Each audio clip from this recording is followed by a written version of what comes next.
By His suffering, Jesus served us in a way that none of us can serve anybody else. His service was atonement.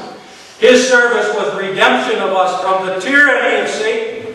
His service was the deed that obtained for Him the right to take us into His own fellowship in the covenant of grace, one day to raise our bodies from the dead and to give to us the new world in which we will live with God. But it was service of us. And inasmuch as it was service, His suffering, especially His death on our behalf, is an example to us. The meaning is this: as I have served you so selflessly, and at great expense to myself, so now I call you to take that service of mine as an example and to serve each other. This word of Christ gives each of us who is a living member of the church, an adult believer, or a true spiritual child of believers, one who, as a child, trusts in Jesus Christ and confesses Jesus Christ to be Lord. This word of Christ gives each of us a position in the church, a position that often we're not conscious of, and that bears bitter fruit in the life of the congregation.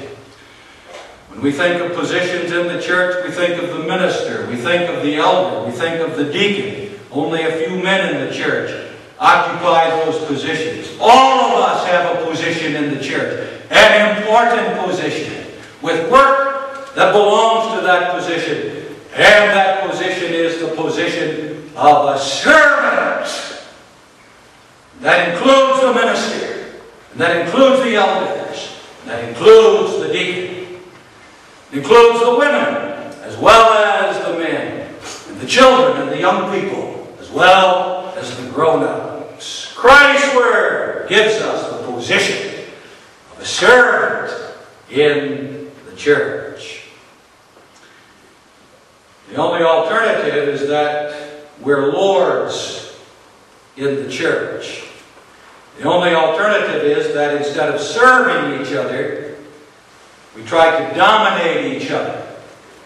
Instead of doing what we can to please and help the other, we exert ourselves as much as possible to subject everybody in the church to our will, make them serve us.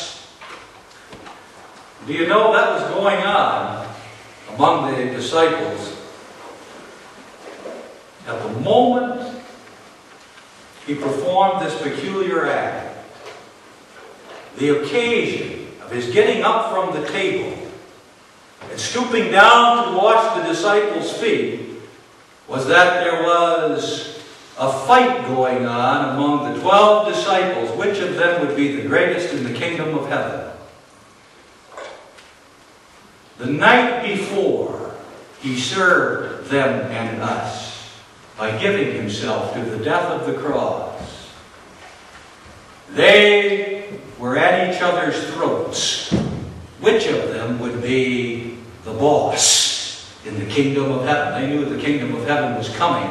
They didn't have the right idea as to what that kingdom was and how it was coming, but they knew that the kingdom was coming. We read of that in Luke 22, verses 24 through 27. Luke 22, 24 through 27.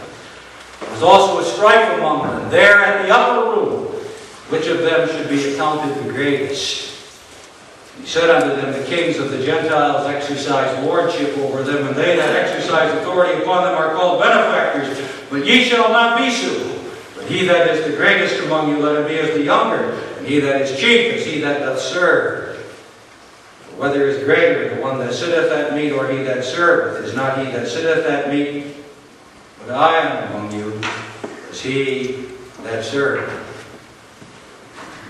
James and John were fighting with the others. That day, James and John could sit on the right or the left hand of Christ when he came into his kingdom. And I imagine James and John were fighting with each other, which one would sit on the right, which one would have to sit on the left. And no doubt Peter was bellowing, we'll all be equal, but I'll be the first among the equals. And then Jesus got up and stooped down to wash their feet. Said to them, with regard to his serving, I've done this as an example. As I have done to you and will do tomorrow on your behalf, you will serve each other in the coming kingdom. The 11 disciples who became 11 of the 12 apostles with Paul served each other and served the church down through the ages by going out into all the world and preaching the gospel, writing down the New Testament scriptures, and thus establishing the foundation of the New Testament church upon which we stand and from which we benefit today. The minister in the congregation serves the congregation by preaching and teaching the Word of God in truth, publicly and from house to house. But he serves the church and its members that way. The elders serve the congregation by taking the oversight and ruling according to the Word of God. But in that ruling they are serving the congregation. The deacon serves by ministering to the physical needs of the poor in the congregation, but he serves by that administration of mercy. Wives serve their husbands, believing wives serve their godly husbands by being a help to them in every physical and spiritual way. But the husband serves his wife, don't forget it, by taking the headship of his wife and his family for the good, the spiritual good of wife and family.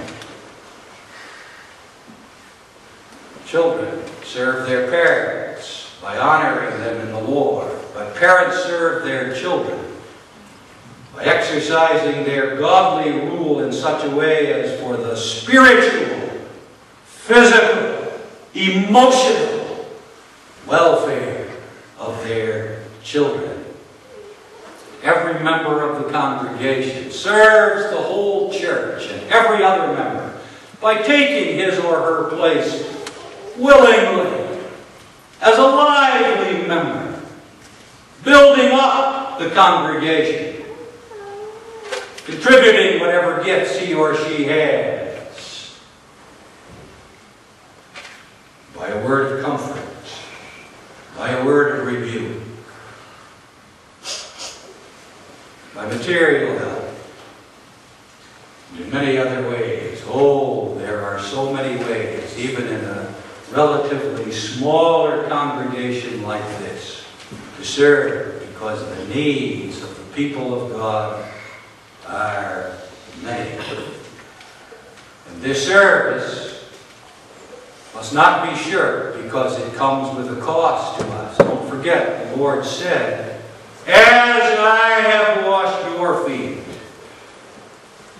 His washing of us with the cleansing of his blood in his crucifixion and death cost him. Cost him his life, cost him his suffering, the torments of hell.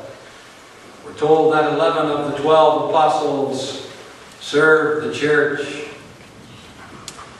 and that the cost was martyrdom for them. And old John served the church at the cost of exile in his old age on an island. Ministers give of themselves, as do elders and deacons, sacrificing their own time, their own energies, their own pleasures for the sake of the congregation. Wives and mothers serve their children virtually by giving their own life away on behalf of their children and to their children.